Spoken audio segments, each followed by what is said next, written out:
A big thanks to Squarespace for sponsoring this week's video. Well, morning everybody. I'm running a little bit late, but it's spring, as you can see by the daffodils, and it's just been frosty. And I thought I might get a little bit of fog. I'm not sure I'm going to, but I've come to my favourite place in the Lake District, the River Brathay. And even if there's no fog, this is an amazing place to photograph. So let's get going. We've not got a lot of time.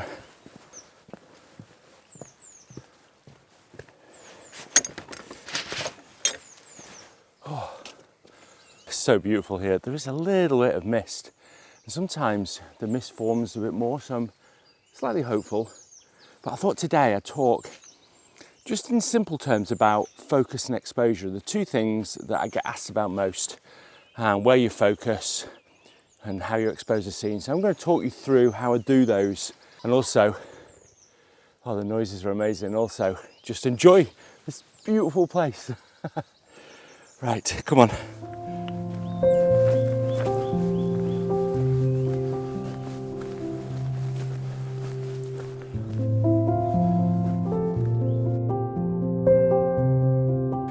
So as I just walk down here at the moment, I saw a little bit of mist just trying to form, but I think I'm going to try and shoot back into the sun.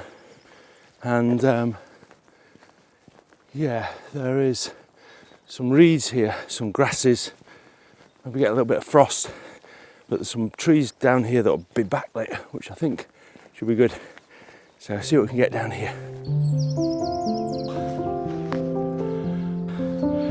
With the microphone on, hopefully you can hear the sounds. It's just so beautiful with the birds. I've heard a woodpecker, and yeah, just taking it all in is just so amazing. So I think the mist is starting to form a little bit. I'm waiting for the sun to come out. I think the sun's going to rise sort of over here somewhere. Probably should check the compass to get it exactly right. So it rises somewhere around the east at the moment, so probably just check that. So it's probably somewhere over there. So these trees are going to get backlit a little bit. It's a question with a wide angle lens of just trying to find some foreground, and yeah, maybe some down here, some nice reeds. It's quite messy, so you've got to be a little bit careful, but there's so much to take here. You could go closer on a bit of water or a reflection. It's like a photography playground. And then some snow-capped mountains over there. It's great. This doesn't go better than this, does it?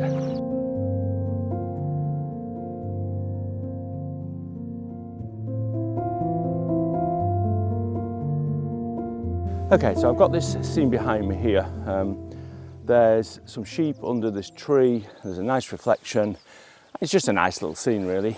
And I'm shooting it at 70mm at ISO 64. So I'm using ISO 64 because there's not a lot of movement in the scene. I'm on my tripod, so it makes it super easy to shoot at a lower shutter speed. And then I've got f9. And the reason I've got f9 is there's not a lot in the foreground. Even though I'm shooting at 70mm, I'm going to focus on the sheep. And f9 will bring me close enough to the nearest focused point if I focus on the sheep. So if there was something a little bit closer, then that might be out of focus, but f9 is good enough. And the other thing with f9 is it's the best part of the lens. So I'm shooting at f9, and then the shutter speed just takes care of itself, really, and it's changing all the time, but I think it's going to be around about a second, something like that. Now the movement of the water might change that, so I might have to up the ISO depending on what the look is like when I've shot that at a second. So then I can either move the aperture or the ISO to control my shutter speed if I think that this water and the reflection isn't quite working, you know, it's just maybe just going a bit blurred or something. But I think it'll be fine. The mist is gone, although there's a lot more mist over there, so I'm thinking I'm going to get this shot and then maybe move over there. The sun's just starting to rise now on the mountain in the background. Unfortunately, that tree just sort of protrudes above.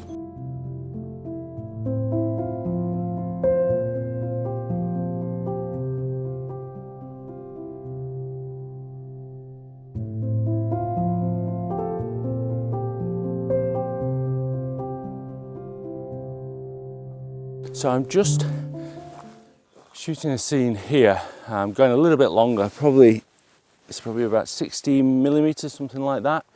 And I'm just trying to avoid the sky, and there's some grasses that just sort of anchor the bottom of the scene, and then the mist helps just to separate a few of the elements, and then just a little bit of frost just in the background, and there's some nice silver birches right in the background that maybe have just caught a bit of the frost as well. And I think it's a really subtle scene, but it works really well. I think it might help a little bit if we have a little bit of sunlight on them. I'm not 100% sure how long it's going to take. Judging by the top of that hill there, I think we're probably another 20 minutes, and then the mist might have gone a little bit, so it's going to be a bit tricky. But this looks okay. So in terms of the settings and the focus, I'll just sort of go through those with you. Go back to my camera. Because I feel like f11 is just going to draw everything into focus. These grasses are around about probably 25 meters away. So there's a reasonable amount of depth of field required. And what I might do here as well is I might just tap focus on the grasses and the background as well. So I'll just show you. So this is the scene here. I've got f11. Actually, I need to drop that down just to ISO 64, and then I'm on manual. I'm just going to go to half a second. Actually, I don't want to.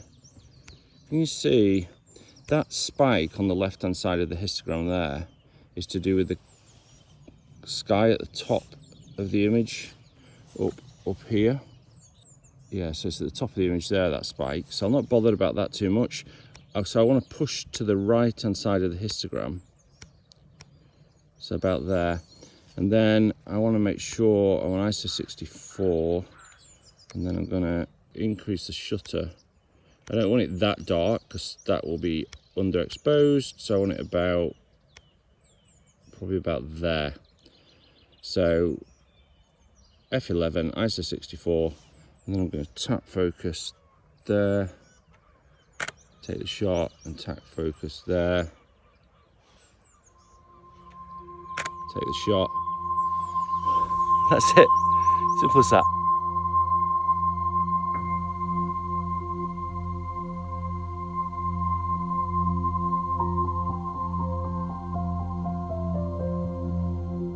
So I'm back on this scene here because I like the contrast between the sort of silhouette of the trees and the mountain that's now in full sun behind me. And you can see, I've just set it up here before, and you can see that the histogram is pushing both ends, and that's always a tricky situation because you don't really know what to do. So in this case, what I do is I dial the exposure back as far as possible until I get a gap at the right hand side. You can see in this case there's a little bit of a peak, which is the sky in the top left, which I'm not bothered about. And then I just push it to the right as much as possible. And I think in this case, I'm going to be able to lift the shadows a little bit, but I'm not looking to get a lot of detail out of the shadows. So as long as I push it far to the right as I can without worrying too much about the shadows, then I don't think I need to do multiple exposures on this. I've gone to f11 as well, just because I just did a quick calculation of how far this grass is in front of me, focusing on the sheep, and I'm just at the edge of it at f8, and I've gone a little bit tighter. So the longer the focal length you have, the less depth of field you have as well. So just got to remember that. What a beautiful, beautiful morning this is.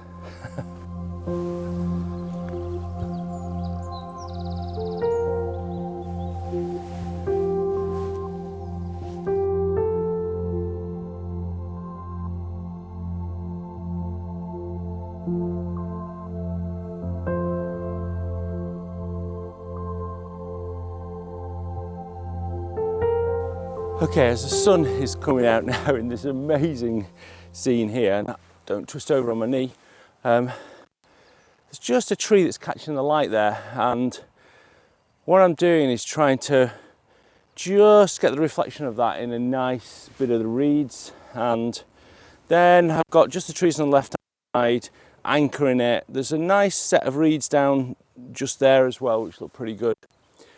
And this is interesting because I've done a landscape shot where I want to get everything in focus. I've got f11 and I want to get the grasses there in focus, these grasses where I'm stood in focus, and that'll be fine, I think. Then I've done a portrait version where I've got more of this in the shot, but I think I'm going to shoot that at like f5 because I want to try and get this out of focus, just sort of lead your eye through the scene into the rest of it. And we've got some ducks coming down as well now. Doesn't get better than this, does it? Wow, what a morning.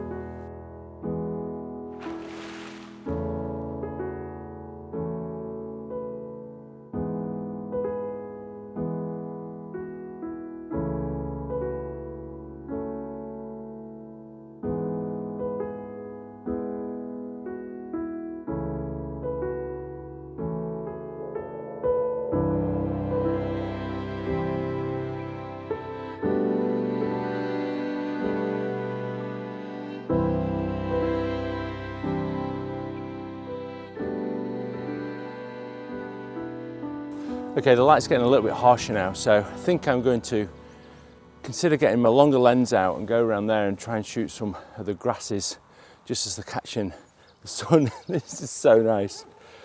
Oh, somebody walking the dog up there. What a morning to walk your dog. Right, yeah, I think I've got what I need to get from here. So, I'm going to go over there with a longer lens. Okay, so I'm going to go for something a little bit wider here. I've got these amazing grasses here. You can see it in landscape, but I'm going to shoot a vertical shot. So I've got to get these grasses in focus here all the way to the trees in the background. And that's obviously a little bit difficult because I'm not at like super wide, I'm not like 24 millimeters, I think I'm about 30 millimeters. So, and these are only about 2 or 3 meters away. So if we look at photo pills now, you can see that even at f11, if I focus on the trees there, it's only going to bring it back to maybe about 4 meters away, so maybe something like here.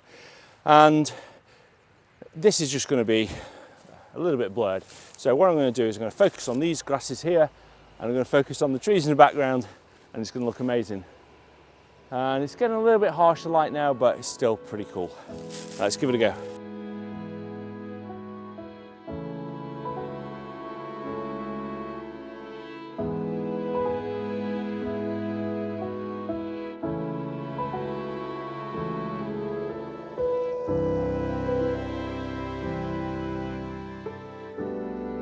Right, time for an apple. Not had one of these for a while. In a video anyway. This is great, isn't it? Just take it in sometimes.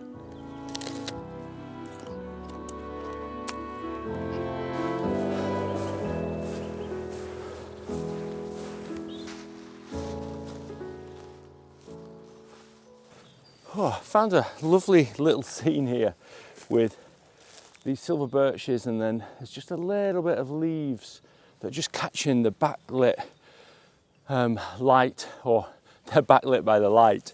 And I've got a little bit of the ground here and some of the grasses catching the light as well. The key thing here with exposure is just thinking about the leaves and not losing the detail in the leaves, because they won't show so much on the histogram because they're only a small part of the image. So if you just look at the histogram here, you can see that I'm just exposing a little bit to the left this time, so I'm not pushing it all the way to the right. But yeah, it's a lovely little woodland scene, this, and I didn't expect to get this. What a bonus. It was the apple that helped. Oh dear. Right, I think that's it. Can't wait to get back and look at these photos. I think they're going to be good.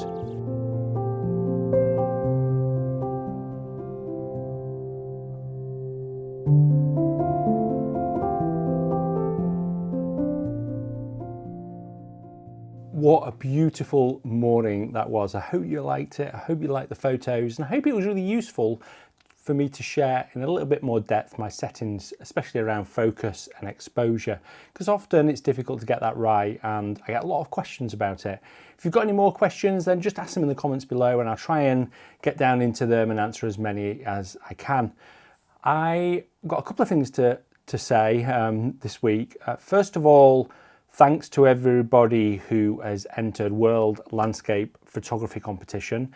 We've had loads of entries, but we still want more because we want to raise as much money as we can for Ukraine. There's some amazing prizes, as you can see. And I also wanted to thank Squarespace, who are this week's sponsor, for allowing me to set up the World Landscape Photographer website using Squarespace. It's allowed me to build this competition using Squarespace and for people to be able to make those payments through Squarespace as simply as possible, which helps me in my time. If you're looking to set up a website or a domain, then head over to squarespace.com/Nigel for 10% off.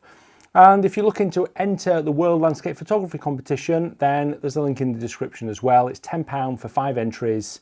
And yeah, as I say, the prizes are amazing. There's a Nikon camera, some tripods, bags, all sorts of things, which are really, really cool. And I've also got something that I really want to go through that's going to happen next week in my life, which is really important. And before I do that, I just wanted to say that today's the last day of orders for Seascapes, for pre-orders of Seascapes, I mean. And if you want to get a pre-order in, and a pre-order means that you get the shipping at last year's rates, because it's going to go up after today. And I've kept it at last year's rates, which means it's a loss for me, but a gain for you. So if you want to do that, then you can order a pre-order in the link in the description below. You also get your name in the book, and that's why I have to have a cut-off, because obviously I've got to print those last pages. So thanks for everyone that's ordered so far, but if you want to get one, then there's a link in the description below. Okay, on to the final bit, which is I've got my back operation on Wednesday this week. And yeah, it's Wednesday the 20th. And this has been a long time coming. As some of you know, I've got real problems with my back. I can't sit for very long. I can't stand up for very long. And yeah, I really struggle. I'm in a lot of pain most of the time. And it's about time that I try to get it fixed. They think it's something to do with some cysts in my back. There is probably 3 or 4 cysts in my back that are the size of my thumb on my nerves. So I've got to have an operation. It's a fairly simple operation. I'm in the operating theatre for about 2 to 3 hours, I think. And I'm having it in London next Wednesday. And I think I'm going to be in hospital for about 7 days. I have recorded a video for next Sunday and the Sunday after. So don't worry, you're still going to get videos. But if I don't recover in time to record any other videos, there might be a gap. So I might be out for a month. I might be out for 2 months. You might not see me for a while after those 2 videos. And I just wanted to say thanks for watching. Thanks for all your support. It really means a lot to me that you watch my videos. And I really hope I can get this back sorted as quickly as possible so that I can get back to hiking hills and carrying bags and just doing the videos that I love to do most. Okay, that's it. I'll keep you updated on Instagram probably on my operation. So if you are interested, then make sure you follow me on Instagram. Thanks ever so much for watching. Until next Sunday, bye.